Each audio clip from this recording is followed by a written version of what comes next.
Lalu yang kedua, ya, saya meyakini Pak Karni bahwa koalisi kami solid. Nah, bagaimana cara pemilihan cawapresnya Koalisi Indonesia Maju?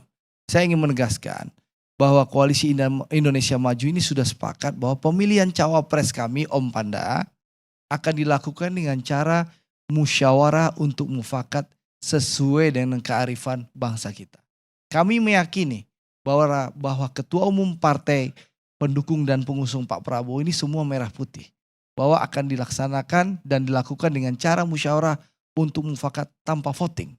Nah, siapa yang terpilih saya nggak tahu.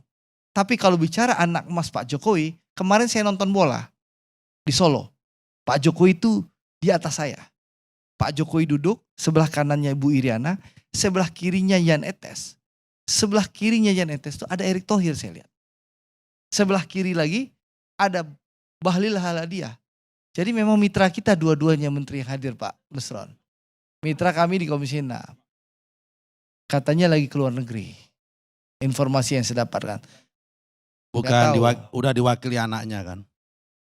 Jan Etes kan mewakili bapaknya.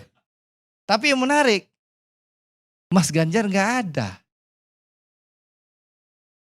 Umroh. Jadi gitu. Ini maksudnya apa? Dan saya melihat Pak Karni bahwa Pak Jokowi sangat happy. Paginya beliau datang ke Cilegon melihat proyek Lotte refinery yang sudah 80% dibangun. Lalu beliau menikmati bagaimana Indonesia mencetak sejarah, ya. Piala Dunia, Piala Asia U23 dalam pertama kali dalam sejarah kemerdekaan Republik Indonesia itu baru lolos di kepemimpinan Pak Erick Thohir jadi Ketua Umum PSSI. Nah, enggak, saya ingin sampaikan, bukan, itu satu.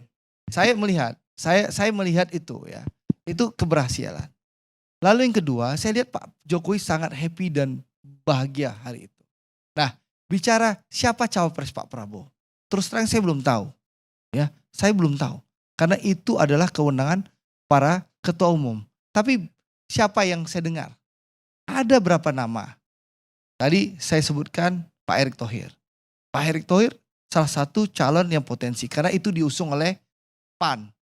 Bang Zulhas, Ketua Umum PAN, temannya Gus Nusron, itu terang-terangan mengusung Pak Erick Thohir.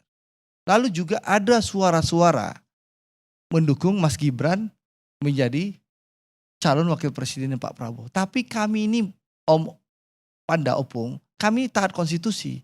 Gerindra tidak ingin berandai-andai. Karena memang faktanya Mas Gibran masih terkendala konstitusi yang melarang bersangkutan maju jadi kontestasi. Tapi kita harus akui juga, kalau Om Panda mungkin bilang Mas Gibran tuh anak ingusan. Tapi kalau kami di Gerindra, kami menghargai bahwa Mas Gibran itu tokoh muda punya potensi pemimpin Indonesia ke depan.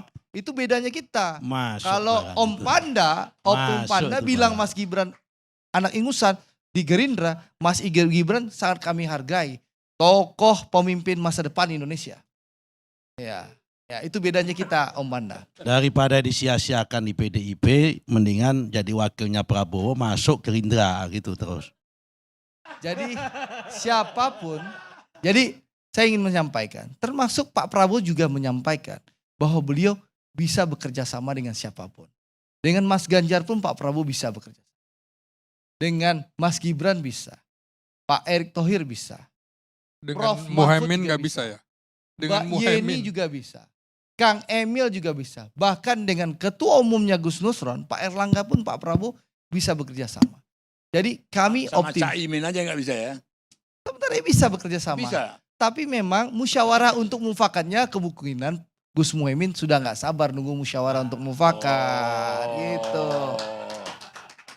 Gitu. Karena memang sekali lagi para ketua umum sudah sepakat. Mereka para ketua umum ini akan mengambil keputusan dengan cara musyawarah untuk mufakat. Nah, ini belum dilakukan pengambilan keputusan itu. Sehingga mungkin Gus Muhaimin tidak sabar, ada tawaran dari Pak Surya Paloh untuk menjadi kandidat cawapresnya Mas Anies tanpa perlu menunggu musyawarah untuk mufakat lagi. Gitu loh. Tentu kami menghormati keputusan teman-teman PKB. Itu biasa saja. Kami hormati, bahkan Partai Gerindra mendoakan PKB Gus Muhaimin sukses di tempat barunya.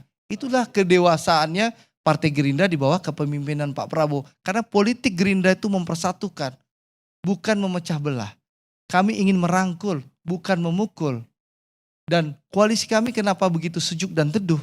Karena duduknya sama rendah, berdirinya sama tinggi, tanpa ada politik tinggi seranting. Karena keputusan itu diambil secara bersama-sama. Gitu loh. Itulah koalisi Indonesia Maju, Opung.